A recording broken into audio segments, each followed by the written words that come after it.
खुलुमबाय गिबियावनो मिथिहोनाय जायोदि बे भिडिअखौ 18 बोसोरनि गोजौनि मुनुसमाया फिसाफोरखौल' नायनो थाखाय खावलायनाय जाबाय।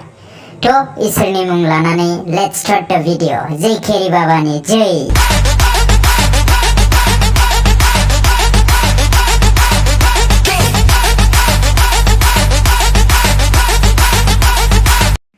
अब्ला गाइस दासान्दि बर'फोरनि गेजेराव मा भिडिअआ भाइराल जागासिनो दं नोंसोरथ' गासिबो मिथिखायो जानांगौ।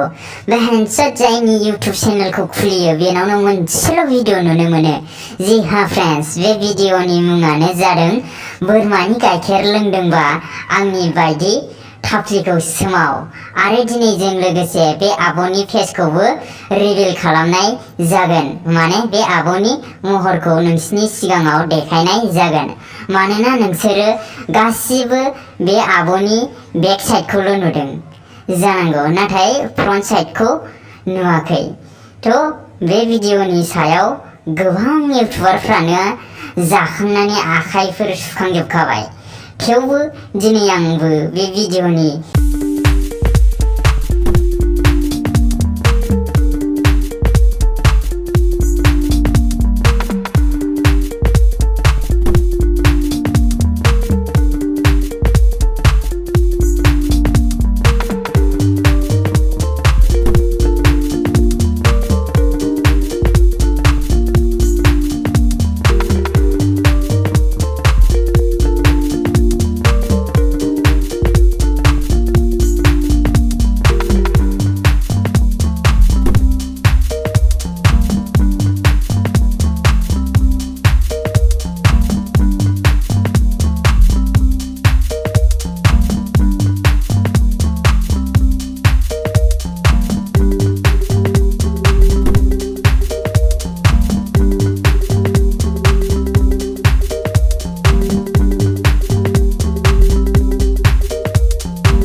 OMG, बे फाग्लायाथ' बेलेग दान्दायावसो दं। बेसो दा रियेल मेना। बेनाव नांदेरनाय गैया नालाय, बेना सिगांनिफ्राय। आरो बे सासेना नांदेरनाय दं नालाय उननिफ्राय। सोरबा आंनिखौ लानोबा उननिफ्राय लानो हागोन होननायसो जादों बेना। नाथाय आरो बे फाग्लाना आं मालायनिखौसो सिगांनिफ्राय लागोन होननाय जादों। ये होता है असली मर्द, जो हमेशा दूसरों की लेने की सोचता है, ना कि देने की। इसके लिए तो तालियां बनता है, तालियां।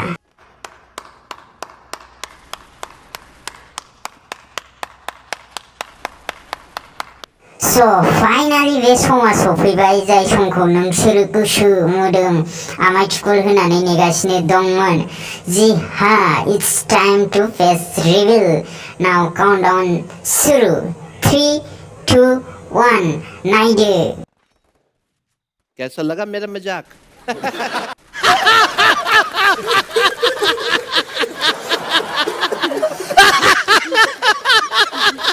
जोबनायाव आं बेखौनो बुंनो सानोदि बे भिडिअखौ सोरखौबा लाजि फोनांनो एबा सोरखौबा नेवसिनो थाखाय बानायनाय जायाखै। बे भिडिअखौ अनलि एन्टारटेनमेन्टनि थाखायल' बानायनाय जादों। स' थेंक इउ। आरो नोंसोरो बे भिडिअखौ माबोरै मोनखो प्लिज कमेन्ट खालामनानै खिन्थाहर। आरो चेनेलखौ साबस्क्राइब खालामाखैबा साबस्क्राइब खालामनानै ला लोगोसे खाथिनि घन्टानि सावगारियावबो बुना होनानै अल नोटिफिकेशनाव सेट खालामनानै ला ताकि मैं जब भी आप लोगों के लिए नई वीडियो लेके आए तो सबसे पहले आप लोग देख सके। सो दिनैनि थाखाय एसेनोसै, लोगो मोनफिनगोन थाबैनो गुबुन मोनसे भिडियोआव। So bye bye, see you very soon, thank you.